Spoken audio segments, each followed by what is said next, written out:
Good morning, everyone. I'm Pallavi Adi, along with Shreyas Deshmukh. We are the co-founders of Asian Pathfinders, and welcome to another edition of our Fireside Chats, our Saturday morning ones. It's really glad to see a lot of you joining us regularly on a Saturday morning and giving us time. So thank you again. Today we have a very amazing session with Dr. Hans-Jakob Schindler. It's on the state of global terrorism in our current times. But before I pass it on to Radhika, who's the moderator for today, a brief about us. Promise I'll not take more than 2-3 minutes. So, we are a knowledge sharing platform where we aim to bring scholars, practitioners, academics to have these constructive dialogues and discussions. So, we do it through our fireside chats, which are on Saturdays, and our dialogues, which is the last Thursday of the month. And we again keep saying that, we aim to be an informal forum. So, if you want to participate in certain ways, if you'd like to give us your feedback, we always welcome it. That's how we actually plan our sessions on, also sometimes based on the feedback that we get.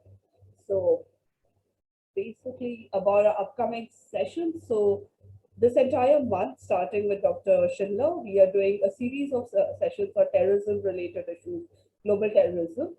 This is for the entire month of July. And next week, we have a session on role of new tech in the spread of terrorism. So we don't have the registration link yet, but we'll put it on social media, and you can all, we email you if you're here today. We'll definitely email it to you, and you can always join that one too. So guidelines, first and foremost, as we always say, please stay on mute. We record these sessions and put it on YouTube later for the benefit of the wider community. So we want to reduce the noise in these recordings. Again, respect the views of others. Sometimes a lot of these topics are very emotive issues, but we are here to have these dialogues and discussions so that it can further each other's understanding about it. So please respect that. And again, like I said, do not post defamatory, abusive content. We may have to remove you, so please don't make us do that. Like I said, Shreyas, me, and obviously Asian Pathfinders, you can look us up on social media and keep track of our upcoming sessions.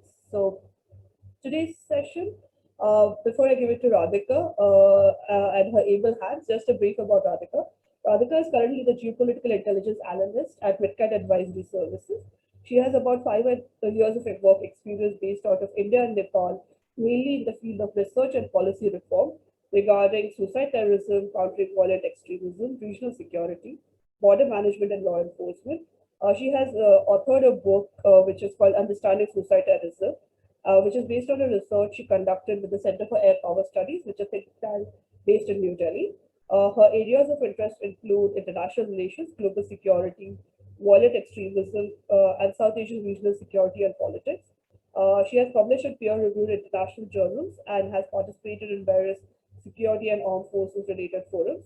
She's currently based in Delhi, and she holds a master's in IR from the University of Sussex. So over to you, Radhika. Thank you so much, Pallavi, for that introduction, and thank you for having me here once again. It's always been a pleasure and an honor to be at Asian Pathfinders. Very good morning to everyone.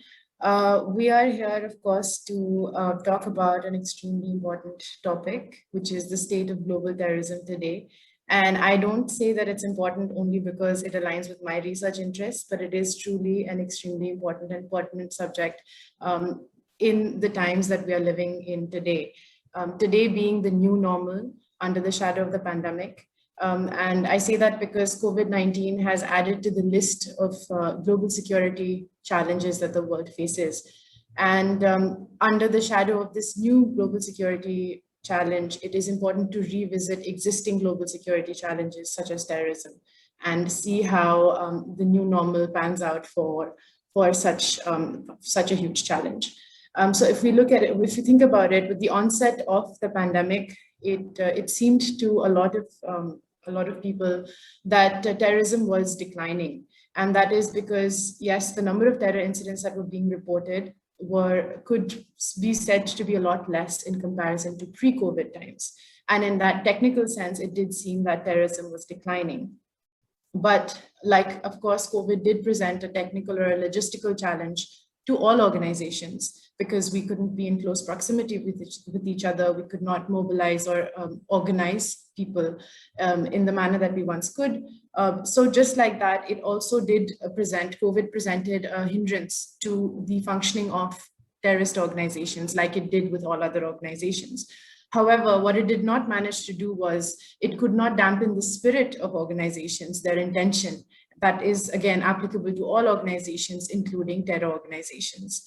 And if we think about it, yes, the number of terror incidents had declined or was not being reported to the extent that it was in the pre-COVID times.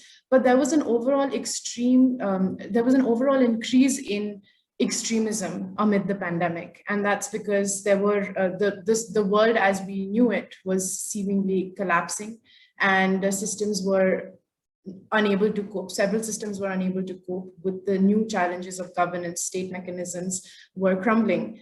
And what this naturally did was it amplified the voices of extremist organizations. Now, terrorism or terror organizations being a kind of violent extremism at the end of the day, whether it be left-wing, right-wing extremism, white nationalism, racism, there were different strands of intolerance that were being reported during the pandemic, and a general growing trend of intolerance, which was, of course, increasing because of the nature of the pandemic, forcing states and people to look inwards. Another interesting aspect of COVID and terrorism is that, like with all other extremist organizations, there is a narrative that helps support or helps build on the way the extremist organization carries out their activities. And that narrative is usually built by, or the narrative building exercise is done by the leaders of the organization. And I say narrative building because the narrative is extremely crucial for the existence of such extremist organizations. The narrative is usually built upon by leaders through either misinterpreting world events or religious texts or whatever it is in which that they find their cause. And what COVID did was it really helped that narrative building process because, of course, narrative building particularly relies on being able to stay relevant and be able to recruit new, people. And so with COVID, what happened was in order to recruit new people, terror organizations and handlers are always looking out for spaces to exploit and manipulate in order to channelize and radicalize, in addition to, of course, the pre-existing self-taught, homegrown, radicalized individuals. And in order to look out for spaces to manipulate and exploit, COVID presents a huge breeding ground, as we know that COVID has not only exacerbated the pre-existing insecurities and vulnerabilities, but has also created new ones. And it has pushed a lot of people to the margins. And in that sense, COVID has actually presented as an enabler in many ways in the long run for extremist and terrorist organizations to thrive on. If we think about it, COVID has actually been like a double-edged sword.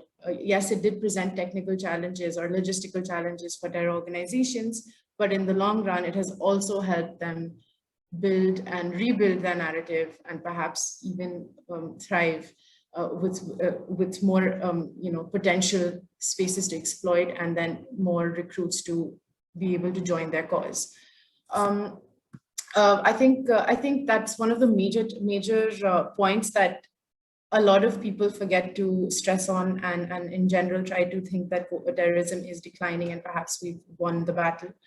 And largely the security agenda of the world has moved slowly into the transnational space, where security was more of a domestic issue. It is slowly moving towards a more international and transnational issue, and health is now being a part of that.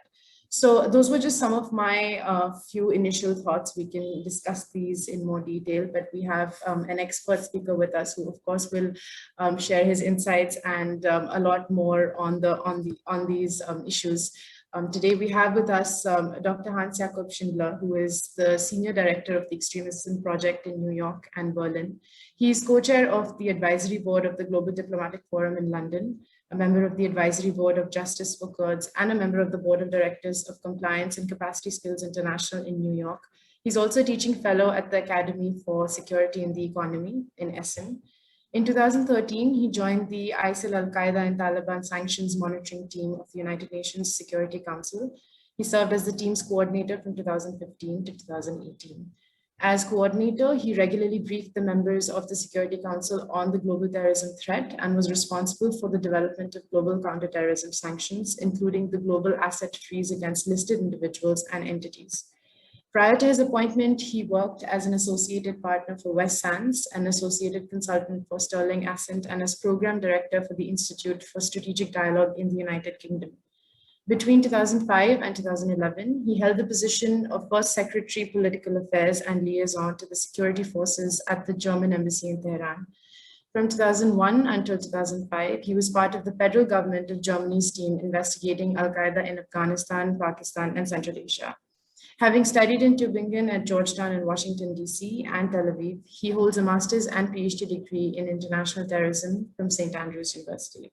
Dr. Schindler, it is an absolute honor to have you here with us. The floor is all yours. Once you're done, we'll begin a discussion. So I encourage all the participants to drop in their questions or comments in the chat box for us to pick up later. Thank you so much. I really appreciate it.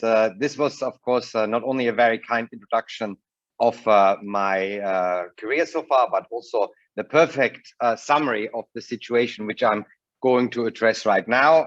It really is an honor to be with all of you. Thank you so much for taking the time to listen to me. As already outlined, I'm working for an organization called the Counter Extremism Project, which is a transnational think tank based both in Europe and the US. And we look at a wide range of violent ideologies from extreme right-wing all the way to Islamist terrorism, do research, but also advocate and act as advisors to a couple of governments, the US government, a couple of European governments, and the European Union. So today I had the small task in opening this series. And by the way, working for CEP, of course, I want to congratulate you that the second session that you're going to have next week is on new tech, because this is CEP's credo. This is why CEP was created, to push back against the misuse of new tech by terrorist organizations, and today's terrorism would be unthinkable without new tech. So I have, however, the introductory session, which means I look at the very broad theme of the state of global terrorism, and I'm supposed to do this in 15 minutes. So obviously I will have to focus a little bit, and please excuse that I can only make a few strategic remarks on this very broad subject. I will do so in 4 small parts. The first 2 will look at what I would think the only 2 networks that really affect most countries in the world as far as terrorism is concerned: Al-Qaeda and ISIL. I will give a quick overview of what their strategic position in total is at this point, but also look at the most relevant affiliates around the globe that they have in several regions, including India's region, South Asia.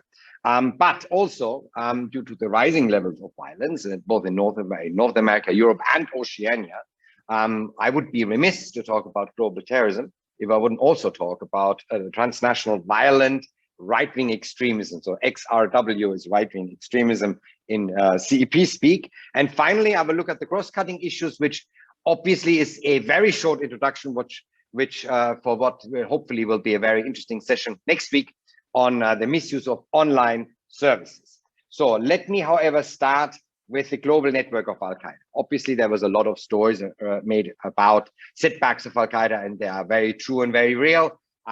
You had continuous pressures since 2001. You had the death of Osama bin Laden in 2011. And then, of course, from 2014 onwards, you now have a competing network with similar ideas, but a different name, born out of the Al-Qaeda network called the Islamic State in the Levant, in Iraq, in the Levant. That's why I call it ISIL. That's the official name that the Security Council designated to that group. So I will refer throughout the presentation to ISIL, not Islamic State, not ISIS. What has changed after 2001 is that once the physical infrastructure was destroyed in Afghanistan, and I'll get a little bit later to it, why we may yet see that re-emerge in the future, the network really very quickly switched to focusing up on building a network of affiliates under Osama bin Laden, UBL. This was still a very exclusive network. So affiliates like Al-Shabaab actually had to apply to be part of the network, and not everyone was accepted. And as long as Osama bin Laden was alive, Al-Shabaab wasn't. But after his death and the takeover of Zawahiri, he did a slightly different strategy, massively expanding the network, lowering the threshold for joining it. And of course, after 6 applications under UBL, the 7th and first one under Zawahiri, Al-Shabaab was actually introduced into the Al-Qaeda network officially. It is now a really fully decentralized, regionalized network of affiliates, which means the focus is on the individual regions. Hence, I am going to look what the affiliates are doing in these various regions.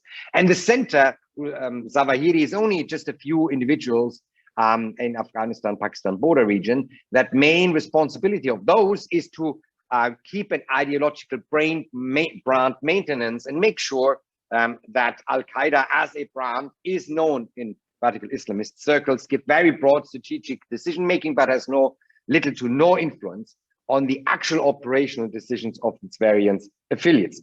Of course, there is at the moment a leadership challenge. Al-Zawahiri is not getting younger, is now quite old, and the living conditions are quite harsh, we hope at least. So there will be a question who is following him, and as you may have heard over the last couple of years, every prospective second in command happened to be killed or died. So it's a very dangerous job to be number 2 in Al-Qaeda at this point. But despite this decentralized network, the Al-Qaeda as such and Al-Qaeda core keeps the ambition to strike globally. Only last year in March, a Al-Qaeda outlet on social media did a summary of what all of the affiliates around the world did in the previous 6 months to demonstrate that the ambition is still there to be a global network and to also strike the West. And the one affiliate, AQAP, to which I will refer to a little bit later again, is the one that does the striking in the West. There were 2 attacks, Paris, Charlie Hebdo, as you have all heard, and then of course Pensacola in the US in 2019, demonstrating that AQAP has a long strategic patience, because that Pensacola attack was prepared over several years. Let me now go through the various regions. What are the actual affiliates doing? In West Africa, JINIM, which is the movement for the protection of Islam and Muslims. The acronym is JINIM. It's a few affiliates, a splinter off of AQIM, which was Al-Qaeda in the Islamic Maghreb, the biggest Al-Qaeda affiliate in that region, brought back together. It's actually doing quite well, and even fend off challenges from ISIL in the last couple of months, putting ISIL, the Islamic State in Greater Sahara, ISGS, really seriously under pressure. In East Africa, as I already mentioned, Al-Shabaab had a bit of a problem getting part of the network, but now is gaining so much on influence that even the Americans, despite the very infamous story of Black Hawk Down, actually thinking about putting troops back into Somalia.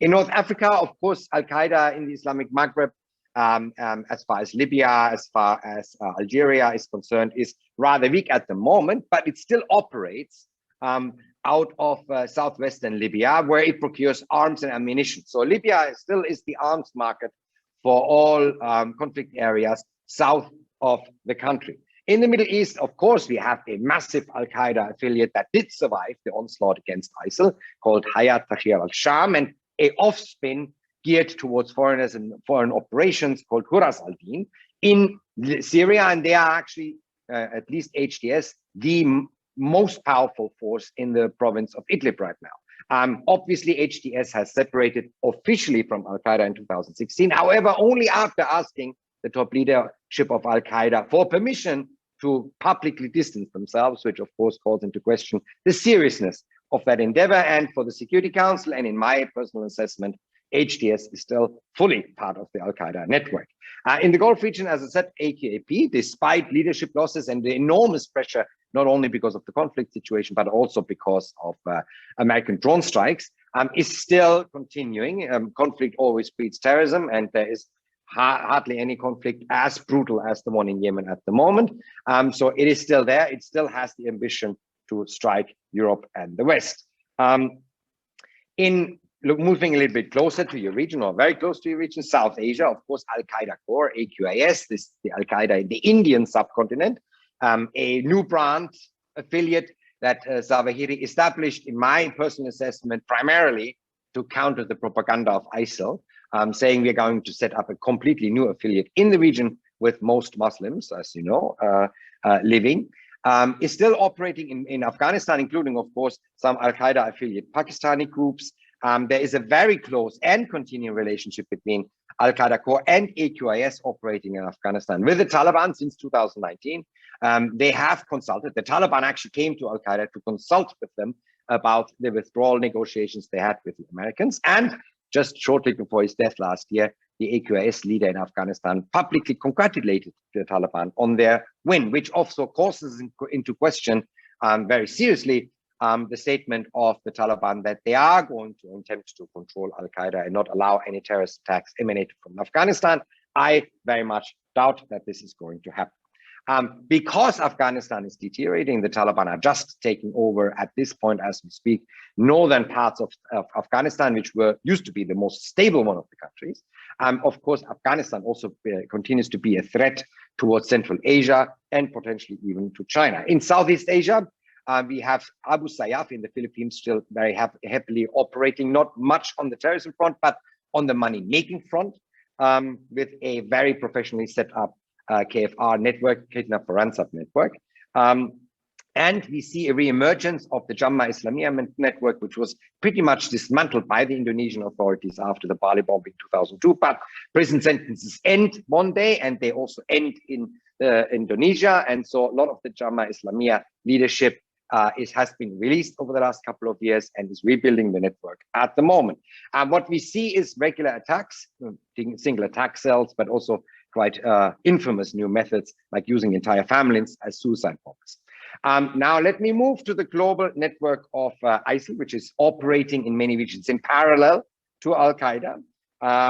Yeah, of course, we had not only the territorial defeat, which is a great success for the international community in 2019 in Iraq and Syria, but preceded by the territorial defeat of ISIL in Sirte in Lebanon, in Libya in 2016, and of course, very infamously in Marawi in the Philippines in 2017. So the ISIL network has learned that territory has a great weakness because it makes you locatable. And if push comes to shove, conventionally, you cannot resist any actual professional military in this world. Therefore, already in 2017, after Sirte, but however, before Marawi, they already learned the lesson, and then they really started to restructure the network. So once the territorial so-called caliphate ended in Iraq and Syria, the organization was more or less already reformed into a network-based organization that builds on regional affiliates and had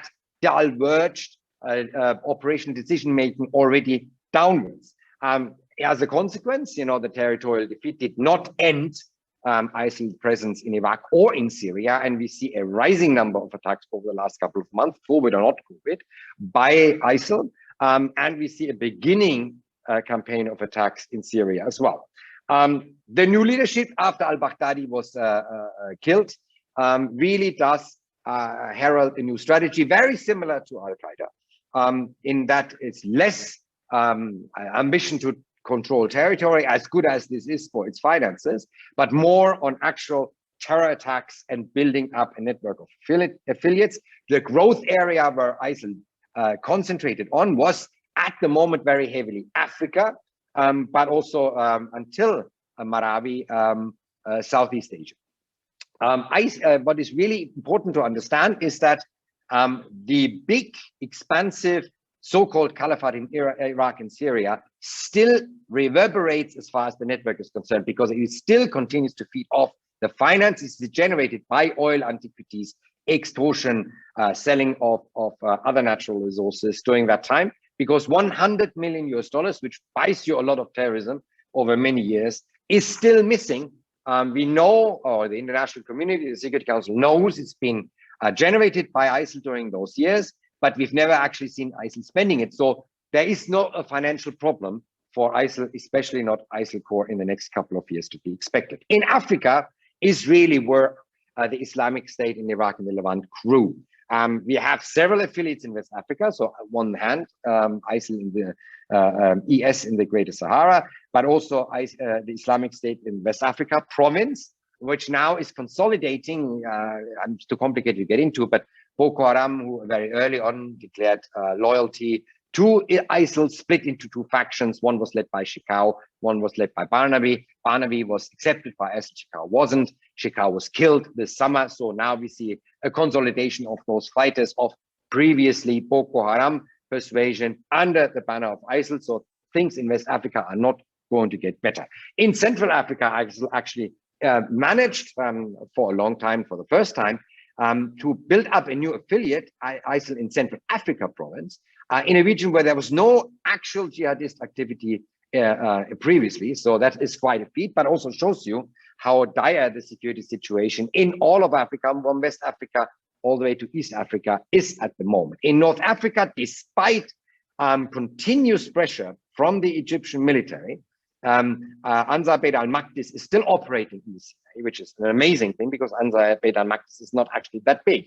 And in East Africa, we do have this weak presence of ISIL in the Puntland provinces, essentially one clan that declared its loyalty to ISIL, former Al-Shabaab fighters.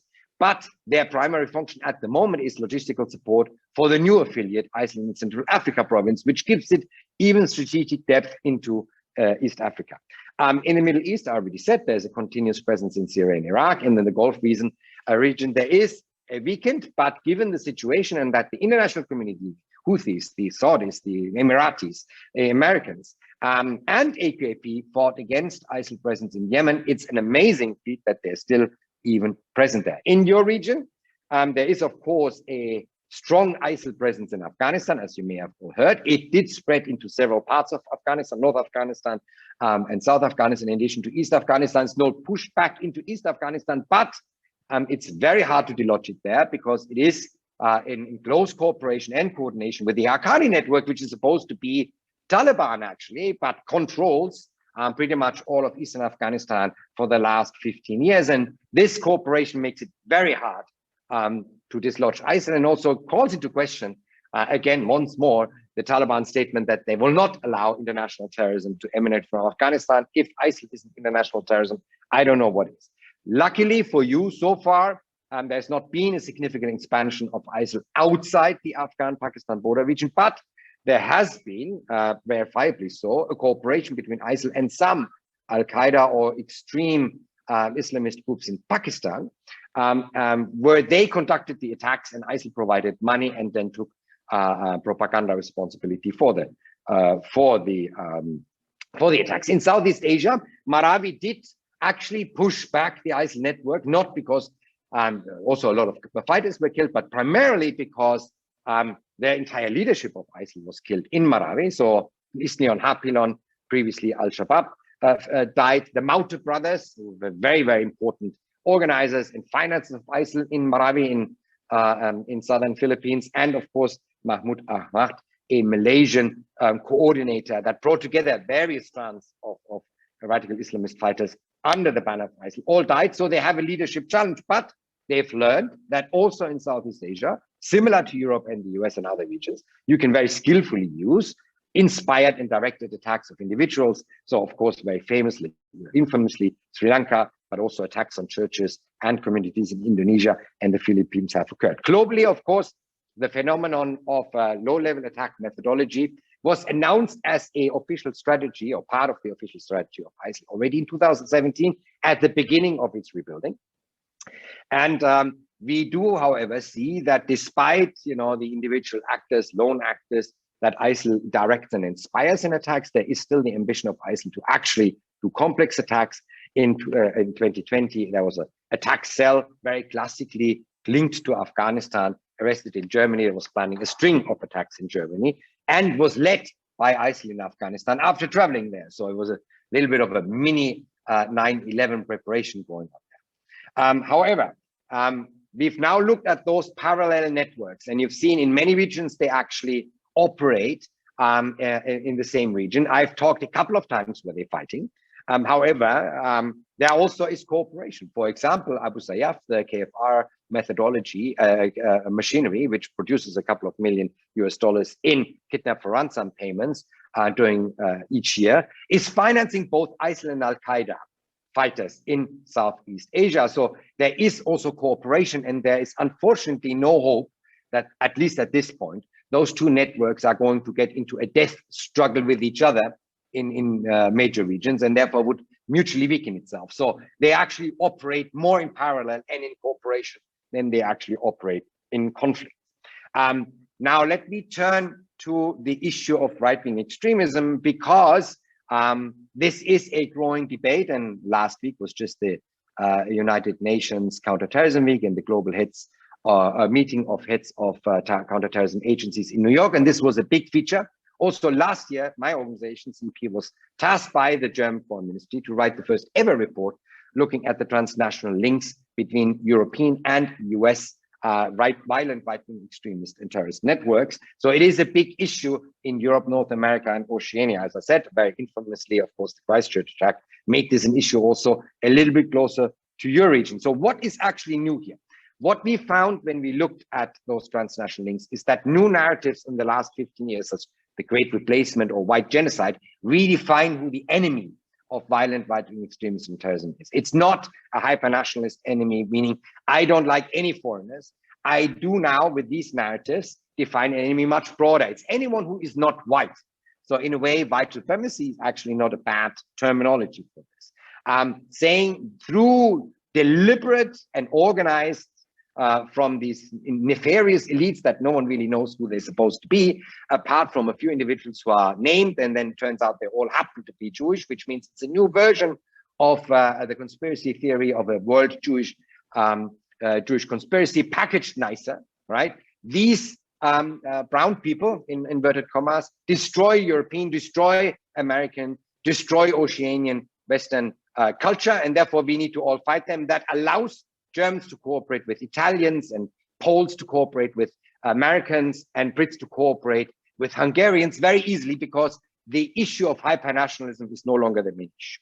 These narratives are fed by a couple of inspirations. Of course, as I said, the narratives have in part been developed even by French authors, Great Replacement, Camus, but also structurally a few American groups like Atomwaffen Division are, the inspiration for the movement as such. There's of course Germanic inspirations, unfortunately, due to the sad history of my country during National Socialism. Viking symbolism, as it always did, plays a big role in the movement. And since the conflict in Ukraine in 2014, Eastern European networks are getting more and more important. These inspirations and cooperation happens in networking hubs, both online, and I'll get to that in a second, but also offline, in marches, rallies, festivals, and conferences that happen at predictable times every year, where literally everyone meets.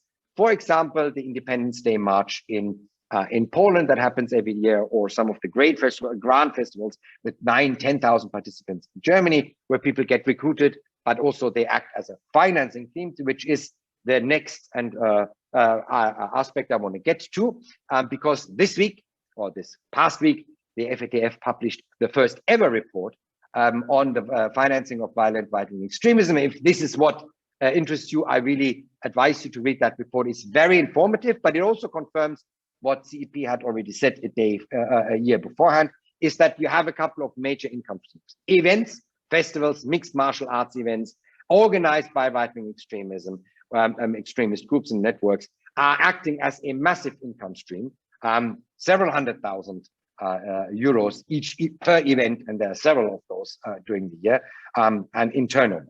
But also connected to those events, you have the sale of merchandise, no longer just Nazi literature, but also merchandise, branded merchandise to music and bands that are playing at those festivals, or MMA, mixed martial art teams that are competing in the mixed martial arts tournaments, or your food supplements if you're going to your fighting gym that is run by a right-wing extremism. So on and offline sale, massive income stream. Again, what we can see, several $100,000 US dollars and euros per online shop that we actually were able to get that. Donations still play a role. There was a long held assumption that that's the main income stream. That has long been receded. Donations still for some groups play a role, but it's not the major role anymore. And very much growingly, very much similar to Islamist terrorism, a growing connection between those networks and criminal activities, so far primarily the drugs and the international arms trade, then connected, of course, with any money laundering activities, such as the purchase of real estate, to launder proceeds from drugs and to get them back into the financial system. What is clear is that all of these income streams feed into a massive on and offline presence of right-wing extremist network. The online system is really integral to the movement. Some groups even originated completely online. As with Islamist terrorism, they have been early adopters of technology, including cryptocurrencies. Deplatforming from global platform is effective, is as it is for Islamist terrorism, because if they migrate to smaller platforms, they can never recreate the reach that they had on Facebook. Nevertheless, it has to be said that online platforms are doing significantly less against violent right-wing extremist networks than they do against Islamist terrorist networks, because it's simply there is no incentive for them to do a lot. What they use, which is a little bit different from the Islamist terrorism, is they did create their own online bots and encrypted messenger systems. Here, of course, also a migration to some platforms in Eastern Europe, such as VKontakte.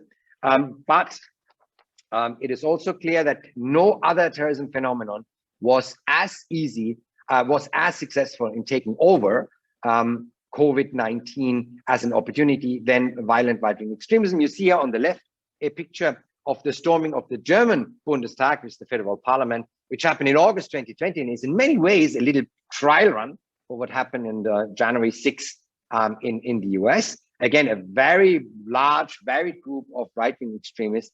In this case, only tried, luckily they didn't succeed, to storm the parliament. But as you can see, the pictures are very similar to what happened, showing you, how these groups actually look at each other. And very interestingly, those guys on those steps saw January 6th as a challenge. And immediately after January 6th, started chatting online that they need to repeat what they'd done in last summer, because they didn't get into the parliament and their American counterparts did. The misuse of online services, therefore, is a cross-cutting issue both for Islamist terrorism and for right-wing extremism. The emphasis of the last couple of years was on an analysis of what are they doing with social media and messenger platforms. They propagate, they radicalize, organize, transfer knowledge. Some platforming did take part, as I said, but not in an even fashion, because there is no commercial or regulatory challenge. That's why my organization, the Counter Extremism Project, very much welcomes the European Union's, Germany's, France's, and the UK's attempts to actually regulate terrorism content online and obligate platforms to take it down. There is much less awareness, both in the industry as well as in the academic community and in the policy community, that social media communication services, such as social media platforms and crowdfunding platforms, are actually very important these days for terrorism financing, both on the right-wing extremism as well as the Islamist terrorism side, would not finance themselves as successfully without online tools, because they continue to growingly misuse cryptocurrencies, and the only way they can get their wallet addresses published is via social media. The defenses of the tech industry is even weaker against misuse against terrorism financing than it is against the misuse to propagate beheading videos or bomb-making videos, where they still are not very good. On terrorism financing, they're actually abysmal, because all of the global platforms and still most of the global crowdfunding platforms, which would be at a particular risk for this misuse, don't even exclude terrorism financing explicitly in their services, which means their moderation technology, their human moderators, are not actually looking for content geared towards this. So this is a big gap and a wonderful opportunity for terrorists. Very quickly, because I'm way over time already, a couple of words of cryptocurrencies. There's a growing misuse. It's all terrorism phenomena. There are 4 typologies: raise funds, store and send funds, alternative payment mechanisms, especially for violent extremists whose online stores may get refused service by PayPal and credit card service providers. They switch to cryptocurrencies, and of course to obfuscate the criminal origin of funds. New technologies, mixers, tumblers, which obfuscate the transaction path even of Bitcoins, privacy coins, which encrypt both the wallets as well as the transaction path. If you think about Ethereum, and non-custodial wallets and exchanges, really outmaneuver any technical ability through blockchain analysis, and therefore we just don't know what's going on when cryptocurrencies are misused. Uneven global regulation still results in exploitable gaps, and a couple of years ago, Hamas did a funding drive based on Coinbase, a US exchange, and once the Americans had regulated that, they simply moved it to a different exchange in a different jurisdiction. So it allows those terrorists to actually evade any possibility for their funds to get frozen or seized. There's been regulatory approaches that I already said, NetzDG is the German Network Enforcement Act, which was the first ever trying to regulate platforms having to remove illegal content. I know that a couple of changes happened in India recently. The European Union just passed the Terrorism Content Online Act, which is NetzDG on European level, and is discussing the European Digital Services Act, which is going to be an update of the basic playing rules for the internet, including shopping and selling stuff online, supposed to be passed in 2024-25. Since cryptocurrencies have been growing as misuse, not only in terrorism and criminality, the FATF, the EU, the US have started regulating this since 2019. There's still big gaps. All of the new technologies, mixers, tumblers, privacy coins, and non-custodial wallets and exchanges are not yet addressed by any of those regulations, but the FATF already in March this year in the draft guidelines flagged them as high risk. So there is the technical arms race against this misuse is just about to start. All right, this concludes everything. I'm sorry that I took so long, and I'm very much looking forward to your questions. Thank you so much, Dr. Schindler. I think we do have several questions, but I would like to just begin with taking the advantage of being the moderator. I'll start with my own question, and that is since you've been closely associated with counter extremism, and can you tell us a little bit about how we work towards counter narrative building as the world has now slowly moved from countering terror to countering extremism? Does that really work? So I know de-radicalization also is a fairly new concept. It's still all very new for us to say anything, but I would love to get your thoughts on how we go about that. Thank you so much. No, I have to confess, I am not a de-radicalization specialist. We do have in our organization a couple of people who focuses on that, including what effective counter-narratives is. I've, of course, followed the UN discussions over the last couple of years. So I'm speaking as an informed lay person with not great speciality on this one. What I understand is that counter-narratives have to come out of the community you're addressing. It is, as proven over the last couple of years, apparently very ineffective if you design a counter-narrative without involving the actual community, and whether it's youth or whether it's women or whether it's a specific minority being involved. So they have to come out. Obviously, they have to do, focus on a positive message, not just debunking. As one at the very beginning, the strategic thought was to just tell them this is not Islam, and then things will magically fall in place. You have to actually put a actual counter narrative, i.e., an alternative guidance out there. Because one thing that I also know from my previous government experience, having very close contact to actual terrorists, is that what drives them into this, or many of them into this ideology, is that an extreme ideology gives you an extreme orientation. It tells you everything in black and white. This is right and this is wrong, and nothing else is right and nothing else is wrong. For individuals who do have personal problems in their lives, this is a very helpful thing. Even if it gets sometimes a little bit overbearing, it gives them orientation. So your narrative should make sure that multiculturalism, openness, which is a complicated thing to accept, has enough elements to give you orientation to hook on for those individuals. So as I said, I'm not the specialist, but I do very much doubt that me in Berlin would be able to tell you in India what an effective counter narrative for your extremist community would be. It has to come out of that particular community. Sometimes formers have proven extremely effective because of their inherent credibility, but not always. So also the use of formers should be, de-radicalized individual extremists should always be thought through strategically and cautiously. Right. Thank you so much for that. I think that makes a lot of sense, the whole concept of orientation, using that to hook on. I'm taking questions from the floor. There was a question from Colonel Ram at Halder, who says that terrorists are always looking to create an impact and make news. So for example, right now, the talk of chemical, biological, radiological, and nuclear weapons, or CBRN weapons or agents, are a potent threat today. In your opinion, are terrorists really looking to exploit this space, and do they have the capability to make the use of these? Is this more of a threat or a hype?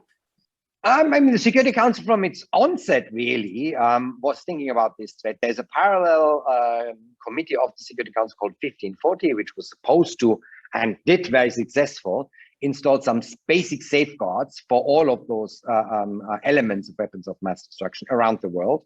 And there was always a very close cooperation, not only with my team, and continues to be so, the ISIL Al-Qaeda Taliban monitoring team, but also with the General Counter Terrorism Committee of the Security Council. So the recognition is there. The examples are still few. You know, you had the attack in the Tokyo subway in the 90s. You had then the anthrax attacks following 9/11 in Washington, very famously. But there's not yet seen a particular drive. It is absolutely true, however, that Al-Qaeda in the terrorism camps in Afghanistan prior to 2001 not only experimented with biological and chemical agents, but also set up a specific commission, and some of those guys are still on the Al-Qaeda sanctions list, to look into the misuse of nuclear material, mainly waste material, building verdict bombs. They've not been successful yet.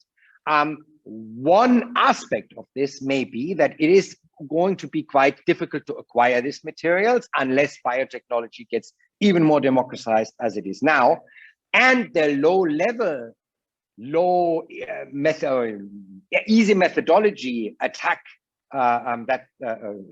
tactics that they had since 2017, i.e. a guy with a knife on a bridge in London, or very recently in Würzburg in Germany, creates just as much panic with the fraction of the costs, and it's much easier to do all over the world. So the misuse of online services, actually, which enables this kind of attack tactics, may have dampened a little bit the desire to actually get their hand on these materials, but the desire is clearly there. It is very fireproof, been there for quite a long time. So it is absolutely necessary to keep looking at this.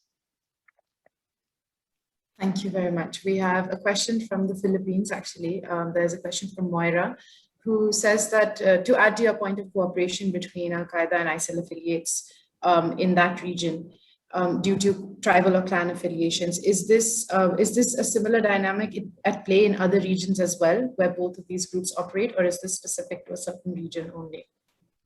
Yes, I mean, where it came to conflicts, it is and was always just about resources, not ideology. So we've seen fighters very early on moving between the Islamic State affiliated groups and Al-Qaeda groups in West Africa. At the moment, they're at each roads, but only in West Africa, not in North Africa. In Libya, they happily cooperate, work in parallel. In Yemen, for a very long time, ISIL fighters were switching all the time between AQAP and ISIL in Yemen. So it is, when it comes to resources, there is competition. Ideologically, I always take an example coming from Germany of the automobile industry. It's like working for BMW and Mercedes. So you don't really like your competition very much, but you don't see them necessarily as mortal enemies.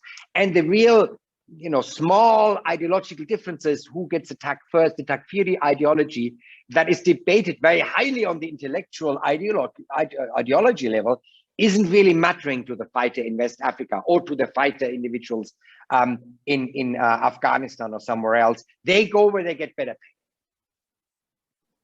Right. We have several questions coming in. The next one is on adverse situations, and I think this is posted by Pallavi.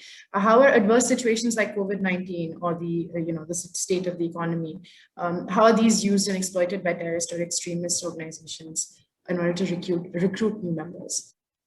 Yes, I mean, as I said, all tried. The Islamist, extremist, and terrorism side seems to have not quite been as successful in exploiting this at this point. The violent right-wing extremism, North America, Oceania, Europe, been unmitigatedly successful because it did tap now into parts of the population that would not have been open to extremist ideas beforehand. But because now with COVID, socioeconomic insecurity, I mean, so far we still have massive multi-billion government economic aid projects, right? So the big wave of unemployment has not actually happened yet on either side, but the fear that it may already, made people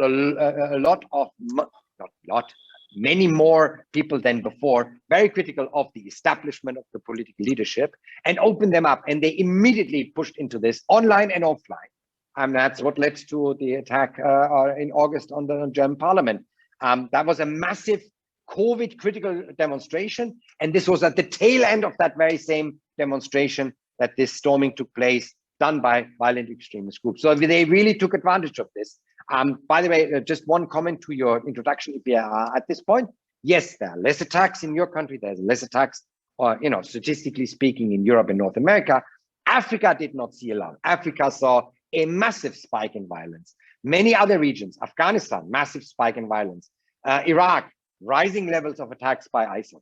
So we shouldn't get fooled to think that our situation means it's better. It's better for us just because we offered less targets. But in all of the major conflict regions, it really went on. The violence went on without really a clear dip because of COVID. Absolutely. There's also a question by General Sharma on the how to balance human rights and counterterrorism. How do we tread that fine line, of course?